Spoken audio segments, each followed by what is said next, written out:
आपण पाहत आहात बागलाण वृत्तांत, खबरबात महाराष्ट्राची।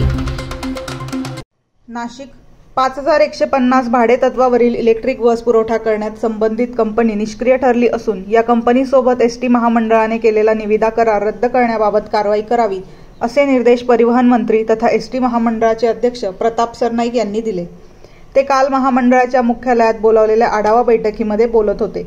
मंत्री सरनाईक म्हणाले, 22 मे पर्यंत संबंधित बस पुरवठादार संस्थेला 1000 बसेस पुरवठा करण्याचे सुधारित वेळापत्रक दिले होते, परंतु या कालावधीपर्यंत एकही बस संबंधित कंपनीला पुरवणे शक्य झाले नाही। त्यामुळे भविष्यात या संस्थेकडून बसेस पुरवठा करण्याबाबत साशंकता आहे।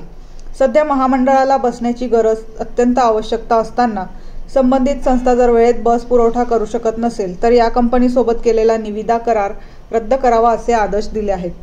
सध्या एसटी महामंडळाकडे चालनात असलेल्या शिवशाही बसेसची टप्प्याटप्प्याने पुनर्बांधणी करून त्यांचे रूपांतरण हिरकणी निमआराम बसेसमध्ये करण्यात यावे, तसेच त्या बसेस पूर्वीप्रमाणे हिरव्या पांढऱ्या रंगातच असाव्यात असे निर्देश मंत्री सरनाईक यांनी यावेळी दिले। मंत्री म्हणून राज्यातील विविध बस स्थानकाला भेट दिली असता स्वच्छतेबाबत प्रचंड अनास्था दिसून आली। या संदर्भात प्रवाशांच्या, विशेषतः महिला प्रवाशांच्या वारंवार तक्रारी येत आहेत।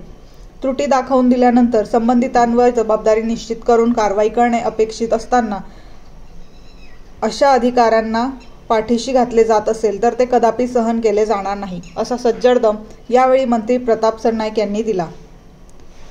बागलाण वृत्तांतसाठी विभागीय संपादक किरण घायदार।